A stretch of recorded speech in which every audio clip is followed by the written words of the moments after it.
어머니, 제 친어머니세요. 하얀 웨딩드레스를 입은 신부의 떨리는 목소리가 호텔 연회장 전체를 얼어붙게 만들었습니다. 수백 명의 하객들이 일제히 고개를 돌렸고 상석에 앉은 재벌 시어머니의 눈빛이 흔들렸죠. 신부가 투박한 옷차림의 중년 여성을 부축해 상석으로 안내하자 웅성거림이 터져 나왔습니다. 대체 무슨 일이 있었던 걸까요? 완벽해 보였던 신부가 왜 이런 선택을 한 걸까요? 이 놀라운 반전의 전체 이야기가 궁금하시다면 구독 버튼을 눌러주세요. 한 달 전 토요일 오전 11시였습니다. 김은지는 거울 앞에서 옷을 갈아입고 또 갈아입었죠. 오늘은 예비 시어머니 최명희 여사와 처음으로 단둘이 외출하는 날이었거든요. 베이지색 트렌치 코트를 입었다가 벗고 검은색 원피스를 걸쳤다가 다시 옷장으로 돌려놓았습니다. 30분이 지나서야 겨우 네이비 블라우스에 아이보리 슬랙스를 선택했죠. 너무 화려하지도 그렇다고 너무 수수하지도 않은 옷차림이었습니다. 은지 씨, 편하게 입고 나오세요. 오늘은 그냥 재래시장 구경이에요.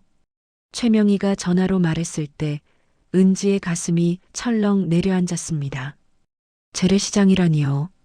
하필이면 왜 거기였을까요? 은지는 입술을 깨물며 핸드백을 챙겼습니다. 명품 가방은 너무 튀니까 중국 브랜드 가죽 가방으로 바꿨죠. 거울 속 자신을 보며 깊게 숨을 들이쉬었습니다. 괜찮을 거예요. 그 넓은 시장에서 우연히 마주칠 리 없다고 스스로를 달랬죠. 약속 장소인 청담동 카페 앞에 도착했을 때 최명희는 이미 와 있었습니다. 실크 블라우스에 고급스러운 슬랙스, 목에는 진주 목걸이를 걸친 모습이 그림 같았죠. 어머, 은지 씨 진짜 예쁘네요. 최명희가 환하게 웃으며 은지의 손을 잡았습니다. 그 따뜻한 손길에 은지는 더욱 죄책감을 느꼈죠. 이 사람 앞에서 거짓말을 하고 있다는 게 말입니다. 차로 20분쯤 달려 도착한 곳은 서촌 전통시장이었습니다.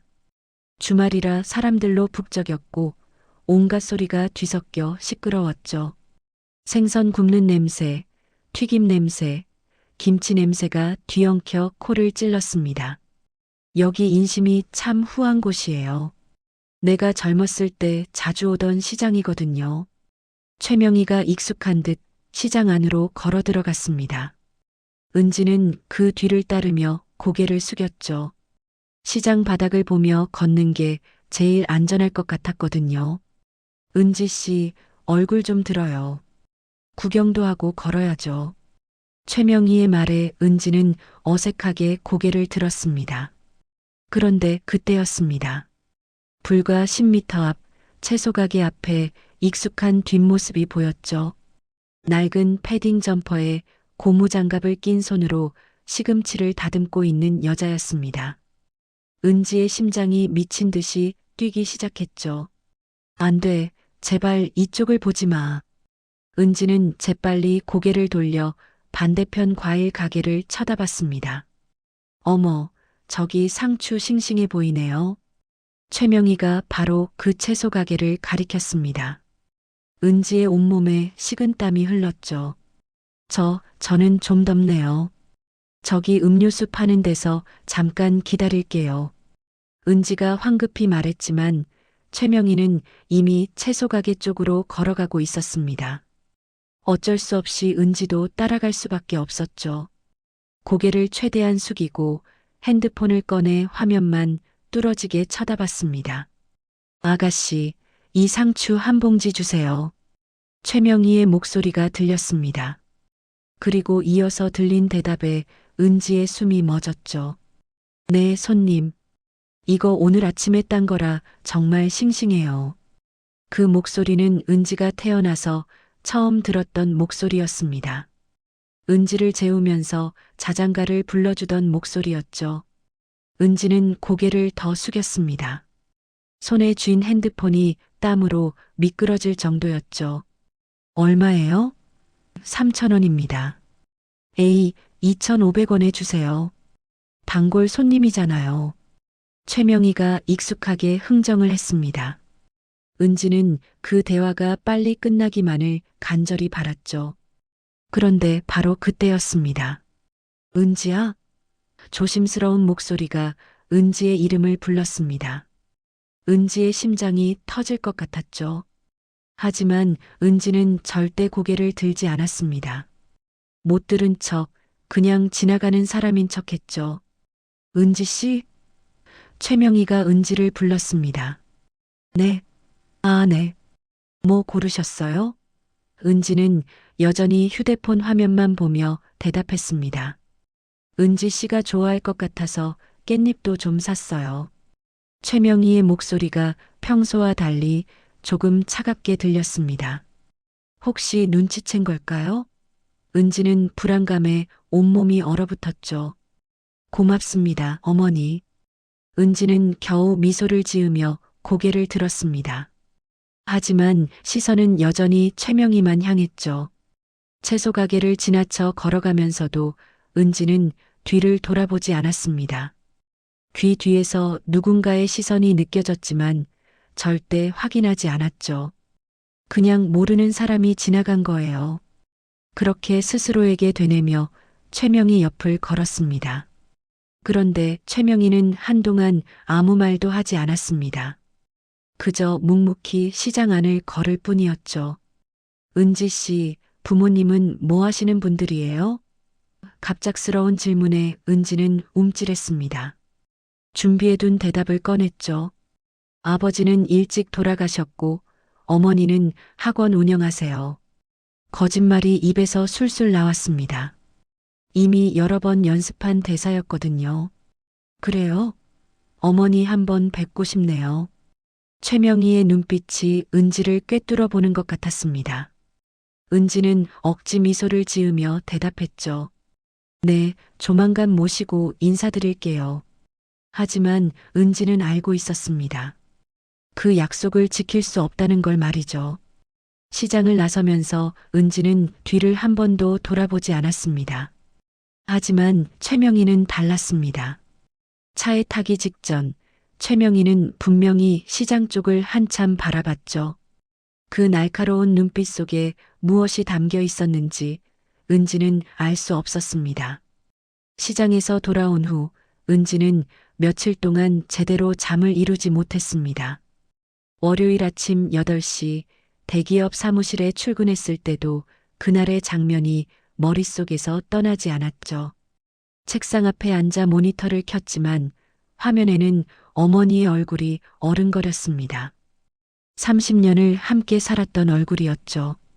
주름이 깊게 패인 손, 고무장갑을 낀 투박한 손가락, 그리고 자신을 보며 조심스레 불렀던 그 목소리까지 모든 게 선명했습니다. 김 과장님, 회의 자료 준비됐어요? 동료의 목소리에 은지는 화들짝 놀라 고개를 들었습니다. 아, 네. 지금 출력할게요. 은지는 서둘러 프린터로 향했죠. 강남역 근처 사무실 창밖으로 보이는 고층 빌딩들이 햇빛을 반사했습니다. 은지는 이 풍경이 좋았습니다. 이곳에서는 자신이 명문대를 나온 대기업 과장이었거든요. 아무도 자신의 어머니가 시장에서 채소를 파는지 몰랐죠. 점심시간에 은지는 준혁에게서 문자를 받았습니다. 오늘 저녁에 웨딩샷 가자. 엄마가 드레스 보고 싶대. 은지의 손가락이 떨렸습니다. 또 최명희를 만나야 한다니 말이죠. 하지만 거절할 수는 없었습니다. 알았어. 몇 시에? 답장을 보내고 핸드폰을 내려놓았지만 가슴 한편이 무거웠습니다. 시장에서 있었던 일을 최명희가 혹시 눈치챘을까요? 그 생각만으로도 손바닥에 땀이 맺혔죠. 저녁 7시 압구정동 웨딩샵에서 세 사람이 만났습니다. 준혁이 은지의 어깨를 감싸며 웃었죠. 우리 신부 예쁘지? 최명희는 부드럽게 미소 지으며 고개를 끄덕였습니다. 정말 예쁘네요. 은지 씨한테 잘 어울리는 드레스를 골라야겠어요. 평소와 다름없는 말투였지만 은지에게는 그 시선이 유독 날카롭게 느껴졌습니다. 혹시 뭔가 알고 있는 걸까요? 은지는 억지로 웃으며 드레스룸으로 들어갔습니다. 거울 앞에 선 은지는 순백의 웨딩드레스를 입고 있었습니다. 레이스 장식이 섬세하게 수놓아진 드레스는 수백만 원을 호가하는 최고급 제품이었죠. 직원이 베일을 씌워주며 감탄했습니다. 와, 진짜 공주님 같으세요. 은지는 거울 속 자신을 바라봤습니다. 화려한 드레스를 입은 모습이 낯설게 느껴졌죠. 이 옷을 입을 자격이 자신에게 있는 걸까요? 문이 열리고 최명희가 들어왔습니다. 어머, 정말 아름다워요. 최명희가 은지에게 다가와 어깨를 부드럽게 잡았습니다. 거울 너머로 두 사람의 모습이 나란히 비쳤죠. 우아한 재벌 부인과 화려한 드레스를 입은 예비 며느리였습니다. 은지 씨 어머니도 이 모습 보시면 정말 좋아하시겠어요. 최명희의 말에 은지의 미소가 굳었습니다. 네, 그러실 거예요. 은지는 가까스로 대답했지만 목소리가 떨렸죠. 그런데 말이에요, 은지 씨. 최명희가 거울을 통해 은지의 눈을 바라봤습니다. 결혼식 때 양가 부모님이 다 오시잖아요. 은지 씨 어머니는 어떤 분이세요? 한번 미리 뵙고 싶은데. 은지의 심장이 쿵 하고 내려앉았습니다. 손에 쥔 드레스 자락이 땀으로 축축해졌죠. 저희 어머니는 조금 몸이 안 좋으셔서요. 자주밖에 못 나오세요. 또 거짓말이었습니다. 은지는 스스로가 비겁하다고 느꼈지만 다른 방법이 없었죠. 그래요? 그럼 제가 찾아뵙는 건 어때요? 최명희의 제안에 은지는 당황해서 고개를 저었습니다. 아니에요. 괜찮습니다. 제가 모시고 갈게요. 곧요. 은지의 반응이 너무 격렬했던 걸까요?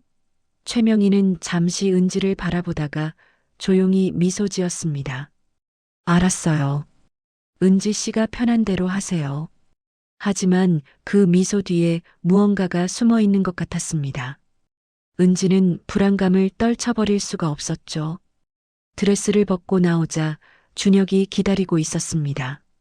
엄마가 드레스 예쁘다고 하시더라. 우리 은지가 최고야. 준혁은 은지를 안으며 웃었지만 은지는 진심으로 웃을 수가 없었습니다. 최명희는 이미 주차장으로 먼저 나간 상태였죠. 밖으로 나가니 최명희가 차 앞에서 전화 통화를 하고 있었습니다. 네, 서촌시장이요. 그 채소 가게 말이에요. 은지의 온몸이 얼어붙었습니다. 설마 그 가게를 말하는 걸까요? 최명희는 전화를 끊고 돌아서며 은지를 보고 자연스럽게 웃었습니다. 비서한테 장보라고 한 거예요. 저번에 그 시장 상추가 진짜 신선하더라고요. 은지는 겨우 고개를 끄덕였지만 불안감은 사라지지 않았습니다. 집으로 가는 차 안에서도 최명희의 그 말이 계속 맴돌았죠. 비서한테 장을 보라고 했다고요? 평소 백화점만 이용하던 최명희가 왜 갑자기 재래시장 얘기를 하는 걸까요? 그날 밤 은지는 침대에 누워서도 잠이 오지 않았습니다. 핸드폰을 켜고 어머니 번호를 한참 바라봤죠. 엄마라고 저장된 번호였습니다. 하지만 전화를 걸지는 못했습니다. 대신 인터넷 뱅킹 앱을 켰습니다. 매달 50만 원씩 송금하는 계좌였죠. 이번 달 송금은 이미 했지만 은지는 그 계좌 내역을 한참 들여다봤습니다. 그리고 조용히 핸드폰을 내려놓았죠.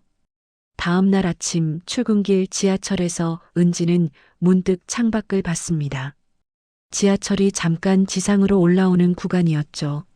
멀리 재래시장 지붕이 보였습니다. 바로 그 시장이었죠. 은지는 고개를 돌렸습니다. 보지 않으면 없는 것처럼 살 수 있을 거라고 생각했습니다. 하지만 은지가 모르는 사이 최명희는 이미 움직이고 있었습니다. 최명희는 서재 가죽 의자에 앉아 창밖을 바라봤습니다. 수요일 오후 2시 조용한 집안에서 그녀만의 시간이었죠. 책상 위에는 은지의 이력서와 가족관계 증명서가 놓여 있었습니다. 서류상으로는 아무 문제가 없었습니다. 명문대 졸업, 대기업 재직, 부친 사망, 모친 생존이라고 적혀 있었죠. 하지만 최명희의 머릿속에는 시장에서 봤던 그 장면이 계속 떠올랐습니다. 은지야? 채소가게 아주머니가 분명히 그렇게 불렀습니다. 조심스럽고 반가운 목소리였죠. 하지만 은지는 단 한 번도 고개를 들지 않았습니다. 핸드폰만 뚫어져라 쳐다보며 못 들은 척했죠. 그 순간 최명희는 느꼈습니다. 이건 단순히 못 들어서가 아니라 듣고도 모른 척하는 거라고 말이죠. 최명희는 58년을 살아오며 사람들의 거짓말을 수없이 봐왔습니다. 재벌가 며느리로 살면서 위선과 가식을 구별하는 법을 배웠거든요. 최명희는 천천히 차를 한 모금 마셨습니다. 은지를 의심하고 싶지 않았습니다. 밝고 예의 바른 그 아이가 거짓말을 할 리 없다고 믿고 싶었죠. 하지만 웨딩샵에서 어머니 얘기만 나오면 은지의 눈빛이 흔들렸습니다. 땀을 흘리고 말을 더듬고 시선을 피했죠. 그건 분명 뭔가를 숨기는 사람의 모습이었습니다. 여보, 최명희는 남편에게 전화를 걸었습니다. 오늘 저녁 약속 있어? 아니, 왜? 나 좀 혼자 있고 싶어서. 밖에서 저녁 먹고 와. 남편은 아내의 이런 요청이 익숙했는지 흔쾌히 알겠다고 대답했죠. 최명희는 전화를 끊고 옷장을 열었습니다. 화려한 옷들 사이에서 가장 수수한 재킷을 꺼냈습니다. 시장에 갈 때는 너무 눈에 띄면 안 되니까요. 오후 4시 최명희는 혼자 차를 몰고 서촌시장으로 향했습니다. 운전기사에게도 말하지 않았죠. 이건 누구에게도 들키면 안 되는 일이었습니다. 시장 입구 공영주차장에 차를 세우고 최명희는 모자를 눌러 썼습니다. 그리고 천천히 시장 안으로 걸어 들어갔죠. 지난번 은지와 왔을 때와는 다른 마음이었습니다. 이번에는 관찰하러 온 거였거든요. 채소 가게를 찾는 건 어렵지 않았습니다. 시장 중앙 부근 초록색 천막 아래 채소들이 가지런히 놓여 있었죠. 그리고 그 앞에서 한 여자가 열심히 일하고 있었습니다. 낡은 패딩 점퍼에 고무장갑을 낀 손으로 배추를 다듬고 있었죠. 얼굴에는 깊은 주름이 패여 있었고 손가락 마디마디가 굵었습니다. 오랜 세월 고된 일을 해온 사람의 손이었습니다. 최명희는 맞은편 생선 가게 뒤에 서서 그 여자를 지켜봤습니다. 손님이 오면 환하게 웃으며 맞이했죠. 어서 오세요. 이거 오늘 아침에 딴 거예요. 목소리가 따뜻했습니다. 할인해달라는 손님에게도 흔쾌히 100원, 200원씩 깎아줬죠. 에이, 단골인데 이 정도야 뭐. 그 모습이 정겹기까지 했습니다. 1시간쯤 지났을까요? 손님이 뜸해지자 그 여자는 잠깐 주저앉아 쉬었습니다. 플라스틱 의자에 앉아 물을 마시는데 손이 떨리는 게 보였죠. 허리를 두드리며 작게 신음했습니다. 최명희는 가슴 한편이 저려왔습니다. 저 나이면 자신과 비슷할 텐데 이렇게 힘든 일을 하고 있다니 말이죠. 순자야, 오늘 일찍 들어가. 옆 가게 아주머니가 말했습니다. 괜찮아요, 언니. 조금만 더 팔아야죠.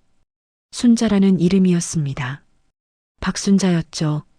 최명희는 그 이름을 마음속으로 되뇌었습니다. 요즘 딸 결혼 준비한다며? 돈 많이 들지? 옆 가게 아주머니의 질문에 박순자가 쓸쓸하게 웃었습니다. 무슨요? 우리 딸은 혼자 다 알아서 해요. 그 대답에 최명희의 심장이 철렁했습니다. 딸이 결혼 준비를 혼자 한다니요? 보통 어머니들은 딸 결혼 준비에 온 신경을 쓰는데 말이죠. 최명희는 더 가까이 다가갔습니다. 박순자의 얼굴을 자세히 보고 싶었죠. 그리고 그 순간 최명희는 박순자의 눈빛을 똑똑히 봤습니다. 슬픔과 그리움이 가득한 눈이었죠. 저기요, 아주머니. 최명희가 박순자에게 다가가 말을 걸었습니다. 네, 손님? 박순자가 얼른 일어서며 웃었습니다. 이 상추 싱싱해요? 네, 제가 직접 골라온 거예요. 제일 좋은 것만 가져왔어요. 박순자의 목소리에는 자부심이 담겨 있었습니다. 최명희는 상추를 집어들며 물었죠. 매일 이렇게 일하세요? 네, 일주일에 엿새 나와요. 일요일만 쉬고요. 힘드시겠어요. 최명희의 말에 박순자가 고개를 저었습니다. 괜찮아요. 일하는 게 좋아요. 사람들 만나는 것도 즐겁고요. 하지만 그 말투에는 외로움이 묻어났습니다. 최명희는 상추를 샀습니다. 그리고 돌아서면서 다시 한번 박순자를 돌아봤죠. 박순자는 다시 고개를 숙이고 배추를 다듬고 있었습니다. 그 작은 등이 무척 쓸쓸해 보였습니다. 주차장으로 돌아가는 길, 최명희는 확신했습니다. 저 여자와 은지 사이에 뭔가가 있다고 말이죠. 하지만 그게 정확히 무엇인지는 아직 몰랐습니다. 최명희는 차에 올라타 핸드백에서 다이어리를 꺼냈습니다. 그리고 박순자 마이너스 서촌시장 채소가게라고 적었죠. 이제 본격적으로 알아볼 시간이었습니다. 다음 날 목요일 최명희는 다시 시장을 찾았습니다.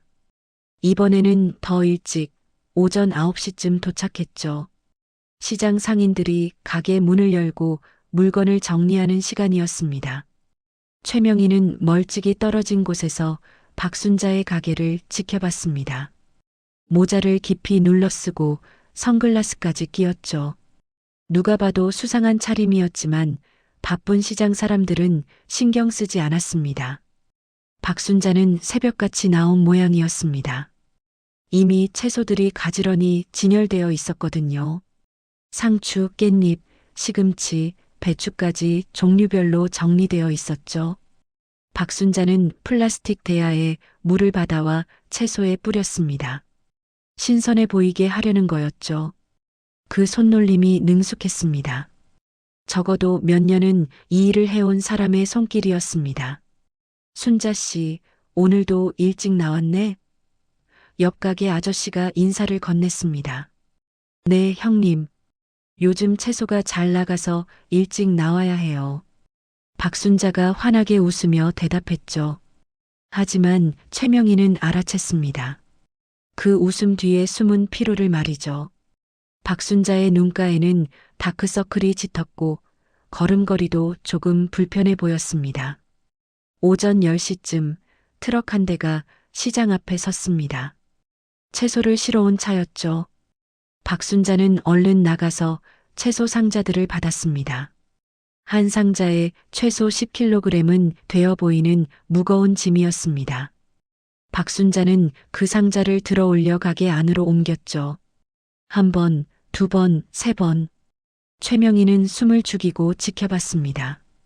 8번째 상자를 옮길 때 박순자가 비틀거렸습니다. 허리를 잡고 잠시 멈춰섰죠. 순자야, 내가 좀 도와줄까? 옆 가게 아주머니가 걱정스럽게 물었습니다. 괜찮아요, 언니. 혼자 할 수 있어요. 박순자는 다시 상자를 들었습니다. 이를 악물고 버티는 모습이었죠. 최명희는 그 모습을 보며 가슴이 먹먹해졌습니다.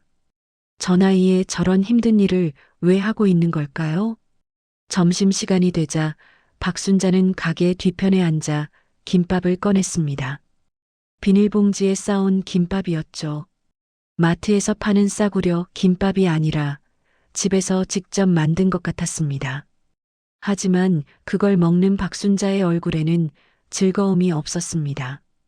그냥 배를 채우려고 입에 넣는 것처럼 보였죠. 2줄을 먹고 나머지는 다시 싸서 냉장고에 넣었습니다. 순자야, 왜 그것만 먹어? 같이 짜장면이나 시켜 먹자. 옆 가게 아주머니가 말했습니다. 아니에요. 전 이거면 충분해요. 돈도 아껴야 하고요. 박순자의 대답에 최명희는 귀를 쫑긋 세웠습니다. 돈을 아껴야 한다고요? 요즘 딸 결혼 준비하느라 돈 많이 들지? 에이, 무슨 소리예요. 우리 딸은 다 혼자 해요. 나한테 손 벌리지도 않아요.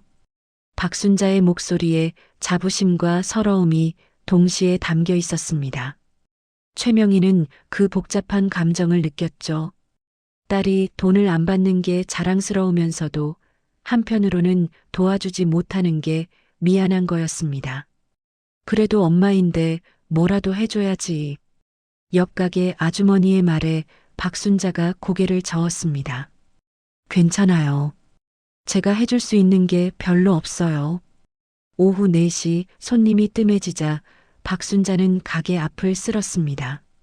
낙엽과 쓰레기를 정리하며 혼잣말을 했죠. 우리 딸, 잘 살고 있겠지? 그 작은 목소리를 최명희는 놓치지 않았습니다. 박순자의 얼굴에는 그리움이 가득했습니다. 보고 싶지만 볼 수 없는 사람을 떠올리는 표정이었죠.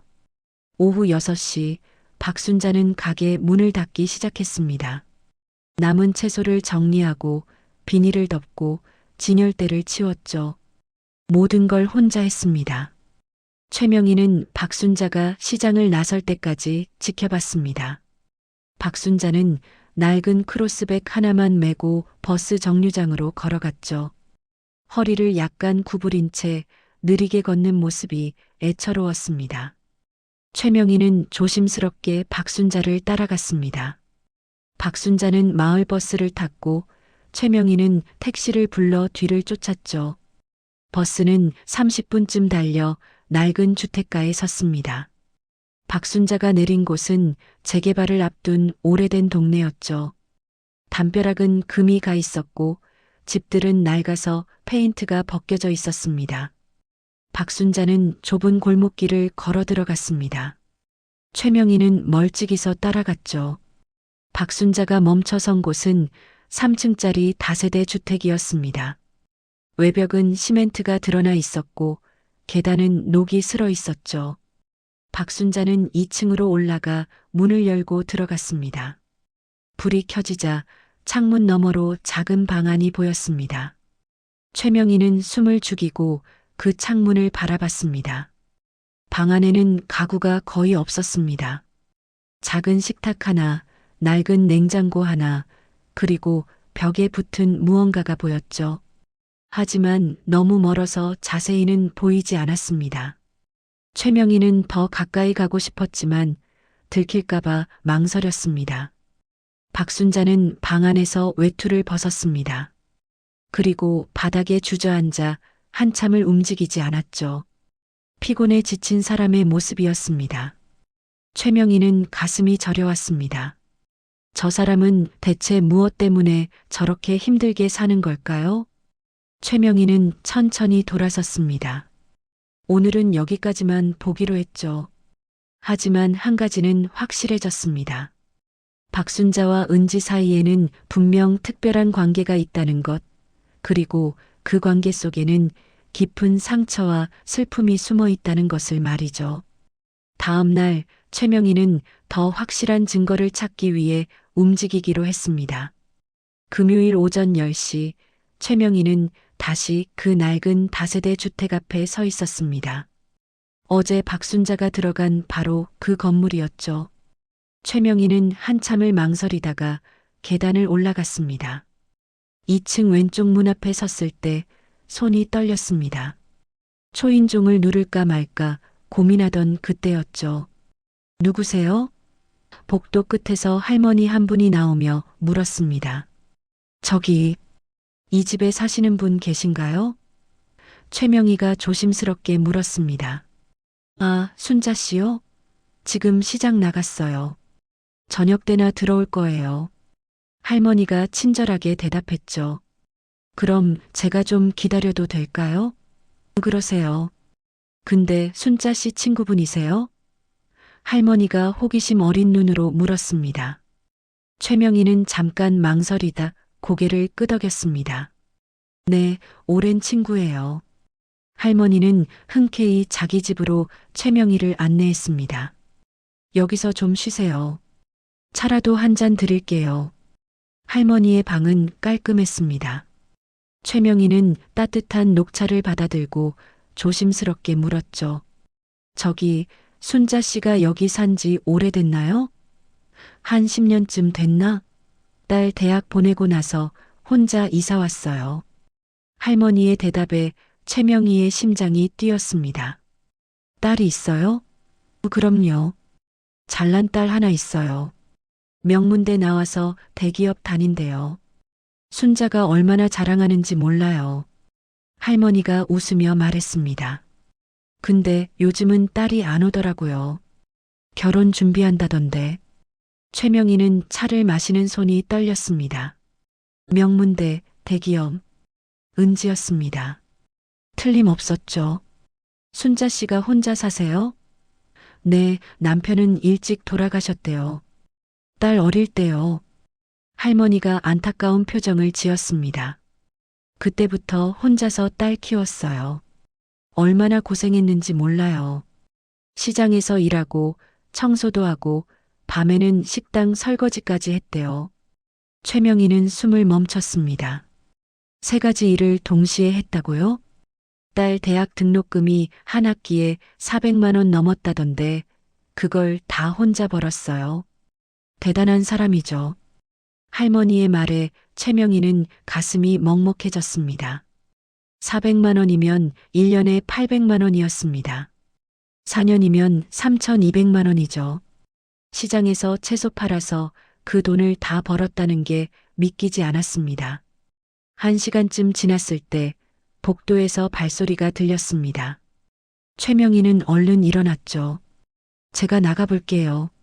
문을 열고 나가니 박순자가 계단을 올라오고 있었습니다. 무거운 장바구니를 들고 힘겹게 올라오는 모습이었죠. 순자 씨, 최명희가 불렀습니다. 박순자가 깜짝 놀라 고개를 들었습니다. 누구세요? 저, 며칠 전에 시장에서 상추 샀던 사람이에요. 최명희가 다가가 말했습니다. 박순자는 당황한 표정으로 최명희를 바라봤죠. 아, 네. 기억나요. 근데 어떻게 여기를? 제가 찾아뵙고 싶어서요. 잠깐 얘기 좀 나눌 수 있을까요?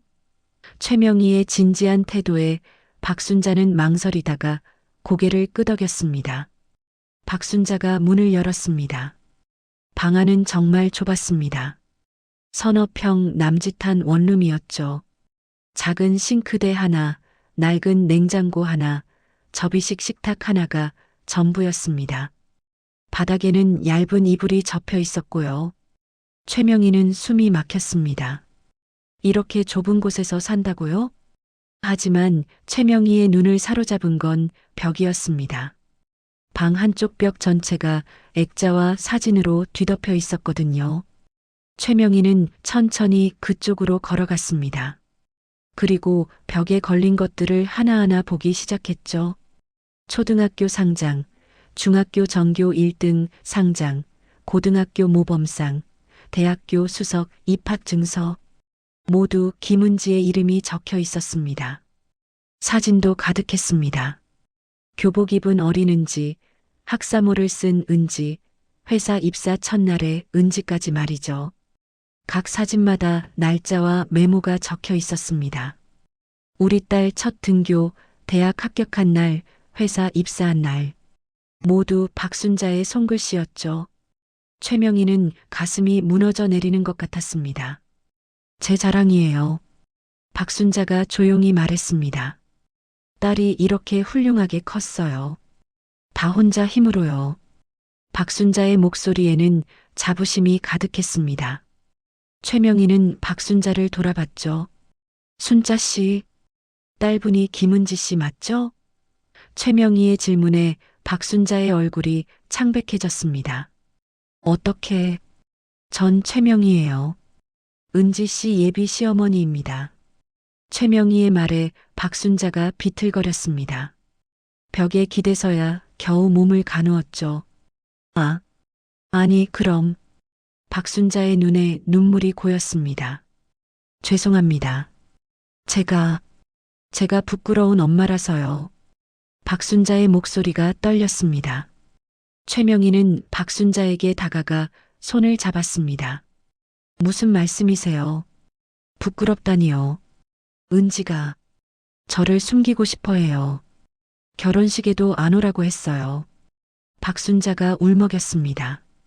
제가 가난하고 배운 것도 없고 시장에서 채소나 파니까요. 딸이 창피해하는 게 당연해요. 박순자의 눈물이 뺨을 타고 흘러내렸습니다. 최명희는 박순자를 식탁 의자에 앉혔습니다. 그리고 자신도 맞은편에 앉았죠. 순자 씨, 천천히 얘기해 주세요. 은지 씨를 어떻게 키우셨는지요. 최명희의 따뜻한 목소리에 박순자는 조금씩 이야기를 꺼내기 시작했습니다. 남편이 교통사고로 세상을 떠났을 때 은지는 겨우 5살이었어요. 박순자가 말했습니다. 보험금도 없었고 빚만 3천만 원 남았어요. 전세금 2천만 원까지 빼앗기고 나니 정말 아무것도 없더라고요. 박순자는 휴지로 눈물을 닦았습니다. 하지만 은지만은 포기할 수 없었어요. 제대로 가르쳐서 이 가난을 벗어나게 해주고 싶었죠. 그래서 낮에는 시장에서 일하고 밤에는 식당에서 설거지했어요. 새벽 4시에 일어나서 밤 11시에 집에 들어왔죠. 박순자의 목소리가 떨렸습니다. 은지는 혼자 학교 가고 혼자 밥 먹고 혼자 숙제했어요. 엄마가 옆에 없어도 잘 컸어요. 최명희는 가슴이 찢어지는 것 같았습니다. 은지가 대학에 합격했을 때 정말 기뻤어요. 하지만 등록금을 어떻게 마련할지 막막했죠. 박순자가 계속 말했습니다. 그래서 친정집을 팔았어요. 제 부모님 물려받은 집이었는데 팔아서 1,500만 원을 만들었어요. 그것도 모자라서 대출까지 받았죠. 최명희는 숨을 참았습니다. 은지는 공부 열심히 해서 장학금도 받고 아르바이트도 했어요. 그래도 부족한 돈은 제가 벌었죠. 박순자가 쓸쓸하게 웃었습니다. 은지가 졸업하고 취직했을 때 정말 자랑스러웠어요. 드디어 이 아이가 가난에서 벗어났구나 싶었죠. 그런데 박순자의 목소리가 잠겼습니다. 은지가 점점 저를 멀리하기 시작했어요. 처음에는 바빠서 그런가 보다 했는데 나중에는 연락도 잘 안 하더라고요. 한 달에 한 번 50만 원씩 통장에 넣어주는 게 전부예요. 박순자의 눈물이 다시 흘렀습니다. 최명희는 벽에 걸린 사진들을 다시 봤습니다. 모든 사진 속의 은지는 행복해 보였습니다. 하지만 그 옆에 어머니는 없었죠. 순자 씨, 결혼식은 언제인지 아세요? 최명희가 물었습니다. 2주 후래요. 은지가 안 오라고 했어요. 신랑 집안이 재벌이라서 제가 가면 창피하다고. 박순자가 고개를 떨어뜨렸습니다. 최명희는 일어나서 다시 벽의 사진들을 천천히 봤습니다. 그리고 한 장의 사진 앞에서 멈췄죠. 어린 은지가 상을 받는 사진이었는데 뒤에 박순자가 서 있었습니다. 낡은 옷을 입었지만 얼굴은 환하게 웃고 있었죠. 그 웃음에는 진짜 행복이 담겨 있었습니다.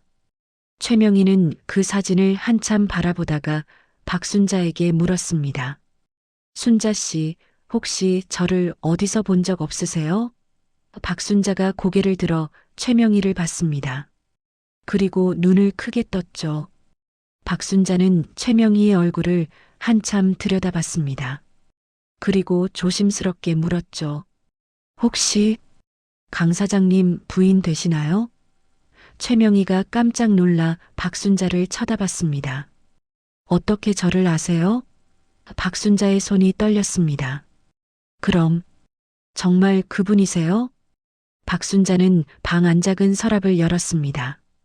오래된 봉투 하나를 꺼내더니 그 안에서 사진 한 장을 꺼냈죠. 색이 바랜 낡은 사진이었습니다. 최명희는 그 사진을 받아들고 숨이 멎었습니다.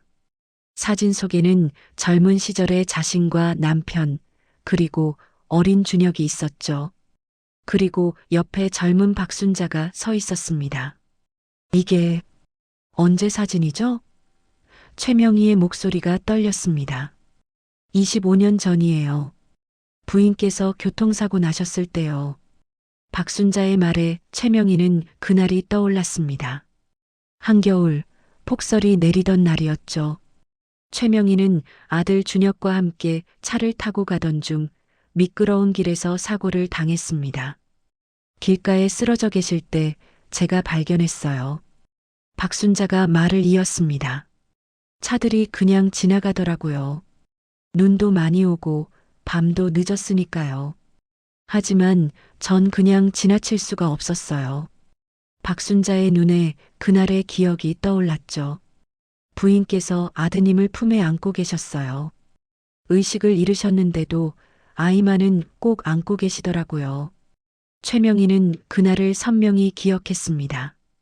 추운 겨울밤, 어디선가 따뜻한 손길이 자신을 일으켜 세웠던 기억이었죠. 제가 부인을 업고 가까운 병원까지 갔어요. 눈길을 30분이나 걸었죠. 박순자가 계속 말했습니다. 아드님도 등에 업고요. 당시 제 딸 은지도 5살이었는데 제가 일 나가서 집에 혼자 있었어요. 하지만 그냥 지나칠 수가 없었어요. 최명희의 눈에서 눈물이 흘러내렸습니다. 25년 전 그날 자신과 아들의 생명을 구해준 사람이 바로 박순자였던 거죠. 병원에서 제정신을 차렸을 때 옆에 누군가 있었어요. 최명희가 떨리는 목소리로 말했습니다. 그 사람이 바로 순자 씨였군요. 네, 맞아요. 부인께서 깨어나실 때까지 옆에 있었어요. 박순자가 고개를 끄덕였습니다. 사장님이 오셔서 부인을 데려가셨죠. 그때 사장님이 돈을 주시려고 했는데 전 받지 않았어요. 당연한 일을 했을 뿐인데 돈을 받을 수는 없었거든요. 박순자의 말에 최명희는 더욱 울컥했습니다. 그때 명함을 주셨어요. 나중에 어려운 일 있으면 언제든 연락하라고요. 박순자가 서랍에서 낡은 명함을 꺼냈습니다. 최명희의 남편 이름이 적힌 명함이었죠. 하지만 전 연락하지 않았어요. 제 힘으로 살아야 한다고 생각했거든요. 박순자가 쓸쓸하게 웃었습니다. 최명희는 명함을 받아들고 한참을 말없이 바라봤습니다. 25년 전 그날 박순자가 없었다면 자신과 준혁은 그 눈길에서 얼어 죽었을지도 몰랐습니다. 하지만 박순자는 자신의 딸을 집에 혼자 두고 낯선 사람을 구하기 위해 30분을 눈길을 걸었던 거죠. 그것도 아무런 데가 없이 말입니다. 순자 씨, 최명희가 박순자의 손을 꼭 잡았습니다. 왜 연락 안 하셨어요? 제가 도와드릴 수 있었는데요. 괜찮아요. 전 제 힘으로 살고 싶었어요. 박순자가 고개를 저었습니다. 은지한테도 떳떳한 엄마가 되고 싶었고요. 남의 도움 받아서 살고 싶지 않았어요. 최명희는 가슴이 무너져 내렸습니다. 자신의 생명을 구해준 은인이 이렇게 힘들게 살아왔다니 말이죠. 게다가 그 은인의 딸이 바로 자신의 며느리가 될 은지였습니다. 그런데 은지는 이 훌륭한 어머니를 부끄러워하고 있었던 거죠. 순자 씨, 은지가 왜 이러는 걸까요? 최명희가 물었습니다. 제 잘못이에요. 박순자가 고개를 떨어뜨렸습니다. 은지를 너무 가난하게 키웠어요. 친구들이 놀이동산 갈 때 은지는 집에서 혼자 놀았어요. 친구들이 외식할 때 은지는 집에서 라면 끓여 먹었죠. 은지는 어릴 때부터 가난이 싫다고 했어요. 중학교 때였나? 은지가 학교에서 반장 선거에 나갔대요. 박순자의 목소리가 떨렸습니다. 그런데 한 아이가 은지 엄마가 시장에서 채소 판다고 놀려댔대요. 가난하고 천한 집애라고요. 은지는 그날 울면서 집에 왔어요. 엄마가 다른 일 좀 하면 안 되냐고 물었죠. 최명희는 숨을 죽였습니다. 그때부터인 것 같아요. 은지가 저를 부끄러워하기 시작한 게요. 박순자의 눈물이 떨어졌습니다. 고등학교 때는 학교 행사에 오지 말라고 했어요. 대학교 때는 아예 부모 직업난에 거짓말을 쓰더라고요. 저는 그냥 이해하려고 했어요. 은지가 상처받지 않았으면 했거든요. 하지만 결혼식에 오지 말라고 했을 때는 박순자가 흐느꼈습니다. 정말 가슴이 찢어지는 것 같았어요. 제 인생의 가장 소중한 순간인데 그 자리에 제가 없다는 게요. 엄마가 창피하니까 오지 말라는 딸의 말이 너무 아팠어요. 최명희는 박순자를 꼭 안아줬습니다. 두 사람은 한참을 울었죠. 한 사람은 자신을 부끄러워하는 딸 때문에, 다른 한 사람은 은인을 이렇게 대한 며느리 때문에 마음이 아팠습니다. 순자 씨, 제가 은지한테 말할게요. 최명희가 박순자의 어깨를 잡고 말했습니다. 이 모든 걸 다 말할 거예요. 안 돼요. 박순자가 깜짝 놀라 고개를 저었습니다. 은지가 저 때문에 결혼 못하면 어떡해요. 사장님, 아드님이 저를 싫어하면요? 절대 그럴 리 없어요. 최명희가 단호하게 말했습니다. 우리 준혁은 제가 잘 키웠어요. 사람의 진짜 가치를 알아보는 아이죠. 그리고 순자 씨는 우리 가족의 은인이에요. 하지만 순자 씨, 은지는 배워야 해요. 최명희가 박순자의 손을 잡았습니다. 진짜 부끄러운 게 뭔지, 진짜 자랑스러워해야 할 게 뭔지 말이에요. 그게 제 며느리를 위한 일이기도 하고요. 최명희의 눈빛이 단단했습니다. 박순자는 한참을 망설이다가 고개를 끄덕였습니다. 최명희는 일어서서 방을 한 번 더 둘러봤죠. 벽에 가득한 은지의 사진들, 낡은 가구들, 좁은 공간. 이 모든 게 한 어머니의 사랑을 말해주고 있었습니다. 최명희는 마음속으로 다짐했습니다. 은지에게 진실을 말해주고 이 훌륭한 어머니를 제대로 모시게 하겠다고 말이죠.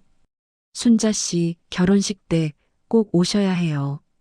최명희가 문을 나서며 말했습니다. 제가 모시러 올게요. 박순자는 대답하지 못하고 그저 눈물만 흘렸습니다. 최명희는 계단을 내려가며 핸드폰을 꺼냈습니다. 은지에게 전화를 걸었죠. 은지 씨, 내일 저녁에 시간 있어요? 할 얘기가 있어요. 토요일 저녁 6시, 은지는 삼청동 한 한정식집 프라이빗 룸에 앉아 있었습니다. 최명희가 먼저 와서 기다리고 있었죠. 하얀 한복을 입은 최명희의 표정이 평소와 달랐습니다. 차갑고 단단한 얼굴이었죠. 은지는 불안감에 손바닥에 땀이 났습니다. 어머니, 무슨 일이세요? 앉으세요. 최명희가 짧게 말했습니다. 은지는 조심스럽게 자리에 앉았죠. 최명희는 한참을 말없이 은지를 바라봤습니다. 그 시선이 너무 무거워서 은지는 고개를 들 수가 없었습니다. 은지 씨, 거짓말하지 말고 대답해줘요. 최명희가 입을 열었습니다. 어머니가 누구세요? 은지의 심장이 쿵 하고 내려앉았습니다. 온몸이 얼어붙는 것 같았죠. 제 어머니는 서촌시장에서 채소 가게 하시는 박순자 씨 맞죠? 최명희의 말에 은지는 숨이 멎었습니다. 어떻게 알았을까요? 어떻게? 내가 직접 찾아갔어요. 최명희가 차갑게 말했습니다. 은지는 고개를 떨구었습니다. 이제 모든 게 끝났다는 생각이 들었죠. 최명희가 어머니를 알게 됐으니 결혼은 틀렸을 거라고 생각했습니다. 죄송합니다. 은지의 목소리가 떨렸습니다. 거짓말해서 죄송해요. 하지만 말씀드릴 수가 없었어요. 제 어머니가 너무 가난하고 배운 것도 없어서요. 그래서 결혼식에도 안 오라고 했어요? 최명희의 질문에 은지는 대답할 수가 없었습니다. 그저 눈물만 흘렀죠. 네, 죄송합니다. 왜 죄송해요? 나한테? 최명희의 목소리가 높아졌습니다. 나한테 사과할 게 아니라 어머니한테 해야죠. 은지는 고개를 들지 못했습니다. 최명희가 한숨을 쉬며 말을 이었죠. 은지 씨, 내가 어머니 방에 갔어요. 그 좁은 방, 낡은 가구들 다 봤어요. 그리고 벽에 가득한 당신 사진들도요. 최명희의 목소리가 떨렸습니다. 어머니가 얼마나 당신을 자랑스러워 하시는지 알아요? 알아요. 은지가 울먹였습니다. 그래서 더 창피했어요. 저를 그렇게 자랑하시는데 저는 엄마가 부끄러워서요. 은지 씨, 최명희가 테이블을 탁 쳤습니다. 부끄러운 건 어머니가 아니라 당신이에요. 당신 같은 딸을 둔 어머니가 부끄러운 거예요. 은지는 얼굴을 들 수가 없었습니다. 최명희의 말이 가슴에 비수처럼 꽂혔죠. 어머니가 얼마나 고생하셨는지 알아요? 최명희가 계속 말했습니다. 낮에는 시장에서 일하고 밤에는 설거지하고 새벽 4시에 일어나서 밤 11시에 들어오셨대요. 20년을 그렇게 사셨어요. 당신 하나 키우려고요. 알고 있어요. 은지가 소리쳤습니다. 다 알아요. 그래서 더 미안해요. 그래서 더 도망치고 싶었어요. 은지의 목소리가 터져 나왔습니다. 저는 가난이 싫었어요. 친구들 앞에서 엄마 직업 말할 때마다 죽고 싶었어요. 명절 때 친척들이 우리 엄마 무시할 때 창피해서 견딜 수가 없었어요. 은지는 울음을 터뜨렸습니다. 대학 다닐 때 친구들 엄마는 다들 우아하고 교양 있는데 우리 엄마만 투박하고 말투도 거칠었어요. 친구들한테 소개시키기 싫었어요. 회사 다닐 때도 마찬가지였어요.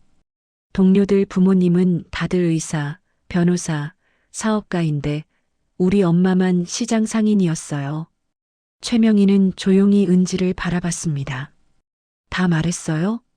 은지는 고개를 끄덕였죠. 최명희가 핸드백에서 낡은 사진 한 장을 꺼냈습니다. 이게 뭔지 알아요? 은지가 사진을 받아들고 눈을 크게 떴습니다. 젊은 최명희와 남편 어린 준혁 그리고 젊은 엄마가 찍힌 사진이었죠. 25년 전 겨울이에요. 최명희가 말했습니다. 나와 준혁이 교통사고를 당했어요. 눈길에서 차가 미끄러져서 전복됐죠. 당시 준혁은 고작 7살이었어요. 최명희의 목소리가 떨렸습니다. 우리는 길가에 쓰러져 있었어요.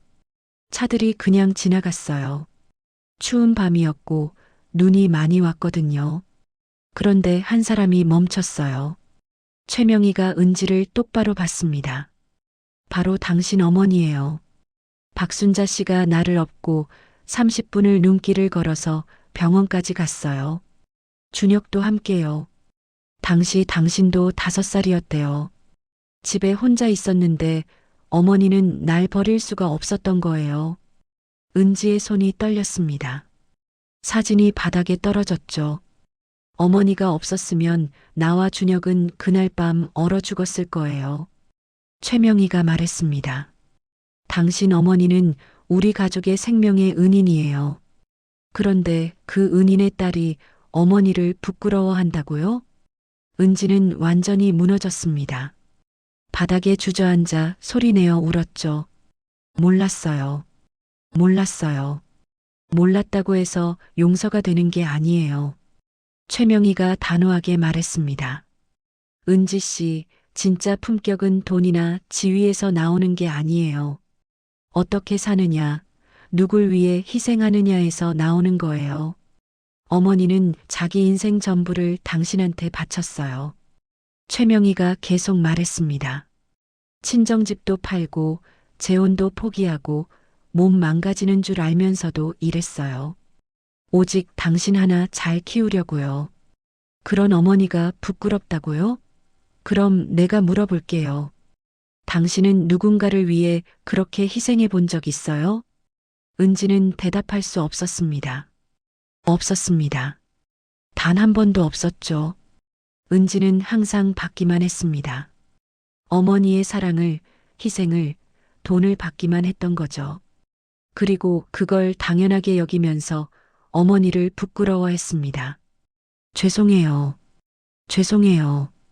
은지는 바닥에 엎드려 울었습니다. 최명희는 은지를 일으켜 세웠습니다. 이제라도 정신 차려요. 결혼식은 2주 후예요. 최명희가 은지의 어깨를 잡았습니다. 어머니를 모시고 와요. 상석에 앉히고 당당하게 소개해요. 그게 당신이 딸로서 해야 할 최소한의 도리예요. 은지는 고개를 끄덕였습니다. 눈물 범벅이 된 얼굴로 고개를 끄덕였죠. 네, 네, 그렇게 할게요. 그리고 은지 씨, 최명희가 마지막으로 말했습니다. 우리 준혁한테도 말해요. 진실을 숨기고 결혼하면 평생 거짓말 속에서 살게 돼요. 준혁은 이해할 거예요. 내 아들이니까요. 은지는 식당을 나와 한참을 걸었습니다. 다리가 후들거렸지만 발걸음을 멈출 수가 없었죠. 그리고 결심했습니다. 오늘 밤 당장 어머니를 찾아가기로 말이에요. 25년 동안 엄마가 자신을 위해 희생한 것처럼 이제는 자신이 엄마를 위해 무엇이라도 해야 했으니까요. 은지는 택시를 잡아 타고 서촌으로 향했습니다. 밤 9시 은지는 어머니의 원룸문 앞에 서 있었습니다. 손을 들어 노크하려다 멈췄죠. 무슨 말부터 해야 할까요? 죄송하다고? 용서해달라고? 수없이 많은 말들이 머릿속을 맴돌았지만 정작 입 밖으로 나올 것 같지 않았습니다. 은지는 떨리는 손으로 초인종을 눌렀습니다. 문이 열렸습니다. 박순자는 놀란 얼굴로 은지를 바라봤죠. 은지야? 엄마. 은지의 목소리가 떨렸습니다. 박순자는 황급히 은지를 안으로 들였습니다. 왜 이 늦은 시간에? 무슨 일이야? 은지는 어머니 앞에 무릎을 꿇었습니다. 그리고 바닥에 이마를 대고 울었죠. 엄마, 죄송해요. 정말 죄송해요. 박순자는 깜짝 놀라 은지를 일으켜 세웠습니다. 왜 그래? 무슨 일 있어? 엄마가 최명희 어머님을 구해주셨다는 거 오늘 알았어요. 은지가 흐느끼며 말했습니다. 25년 전에 엄마가 생명의 은인이었다는 거 나는 몰랐어요. 나는 그냥 엄마가 가난해서 배운 게 없어서 창피하다고만 생각했어요. 괜찮아, 은지야. 박순자가 은지를 안으며 말했습니다. 엄마가 부족해서 그래. 내가 그럴 만했어. 아니에요. 은지가 소리쳤습니다. 엄마는 부족하지 않아요. 엄마는 세상에서 가장 훌륭한 사람이에요. 내가 잘못했어요. 내가 나쁜 딸이었어요. 은지는 어머니를 꼭 안고 울었습니다. 20년 동안 참았던 눈물이 쏟아졌죠. 두 사람은 밤새 이야기했습니다. 은지는 그동안 자신이 느꼈던 부끄러움과 후회를 모두 털어놓았죠. 박순자는 그저 은지를 안고 등을 토닥였습니다. 이제 됐어. 우리 은지 이제 철들었네. 박순자의 눈에도 눈물이 고였습니다. 엄마, 결혼식에 와주세요. 은지가 어머니의 손을 잡았습니다. 상석에 앉아주세요. 모든 사람들 앞에서 우리 엄마라고 자랑하고 싶어요. 박순자는 한참을 망설였습니다. 내가 가면 내가 창피하지 않을까? 절대 아니에요. 은지가 고개를 저었습니다. 엄마가 안 오시는 게 더 창피해요. 세상에서 가장 자랑스러운 우리 엄마를 숨기는 게 창피한 거예요. 박순자는 은지를 다시 꼭 안았습니다. 그리고 조용히 말했죠. 그래, 갈게. 엄마가 꼭 갈게. 2주 후 결혼식 당일 아침이었습니다. 은지는 신부 대기실에서 화장을 하고 있었죠. 거울 속 자신의 모습이 예전과 달라 보였습니다. 더 밝고 더 편안해 보였습니다. 거짓말을 내려놓으니 마음이 가벼워졌거든요. 은지는 핸드폰을 꺼내 준혁에게 전화를 걸었습니다. 여보, 나 할 얘기가 있어. 은지는 준혁에게 모든 것을 말했습니다. 가난했던 어린 시절, 어머니의 희생, 그리고 자신이 어머니를 숨겼던 일까지 전부요. 준혁은 조용히 듣고 있다가 말했죠. 은지야, 장모님 정말 대단하신 분이시네. 나도 인사드리고 싶어. 우리 엄마 구해주신 분인데. 준혁의 목소리에는 진심 어린 존경이 담겨 있었습니다. 은지는 전화를 끊고 한참을 울었습니다. 오후 2시 결혼식이 시작되기 30분 전이었습니다. 은지는 웨딩드레스를 입고 식장 입구에 서 있었죠. 하객들이 하나둘 들어오고 있었습니다. 그때 입구에서 박순자가 나타났습니다. 깔끔한 한복을 입고 머리를 단정하게 올린 모습이었죠. 최명희가 박순자의 팔을 잡고 함께 들어오고 있었습니다.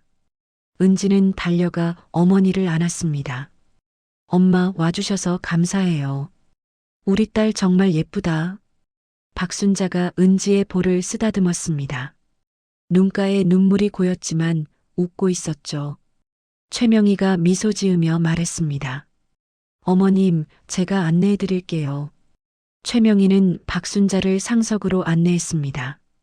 신랑 어머니 바로 옆자리였죠. 식장의 웅성거림이 일었습니다. 사람들이 수군거렸죠. 저분이 신부 어머니세요? 옷차림이 좀. 하지만 최명희는 개의치 않고 박순자를 자리에 앉혔습니다. 그리고 준혁도 다가와 깊이 인사했죠. 장모님 뵙게 되어 영광입니다.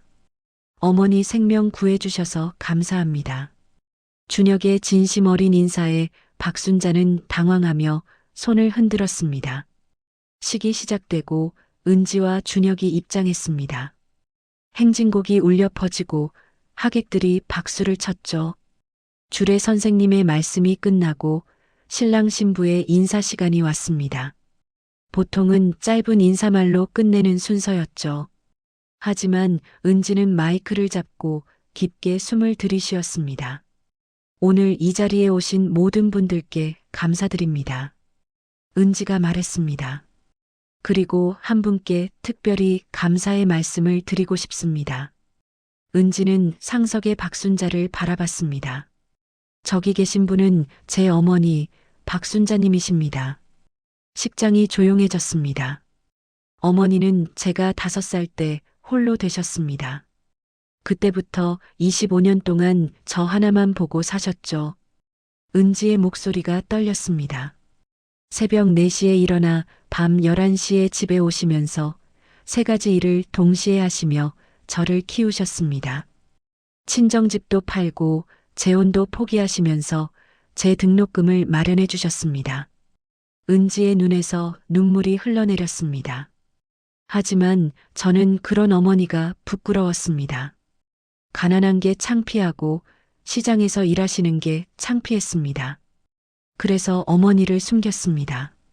친구들한테도 회사 사람들한테도 심지어 오늘 이 자리에조차 모시지 않으려고 했습니다. 식장이 숨죽였습니다. 하지만 제가 몰랐던 게 있습니다. 은지가 최명희를 바라봤습니다. 25년 전 어머니는 시어머님과 남편을 구해주셨습니다. 교통사고로 눈길에 쓰러져 있을 때 어머니가 30분을 눈길을 걸어 병원까지 모셨습니다. 당시 저도 5살이었고 집에 혼자 있었는데 어머니는 낯선 분들을 구하기 위해 달려가셨던 겁니다. 은지는 완전히 울음을 터뜨렸습니다. 그런 어머니를 저는 부끄러워했습니다. 세상에서 가장 훌륭한 어머니를 창피해했습니다.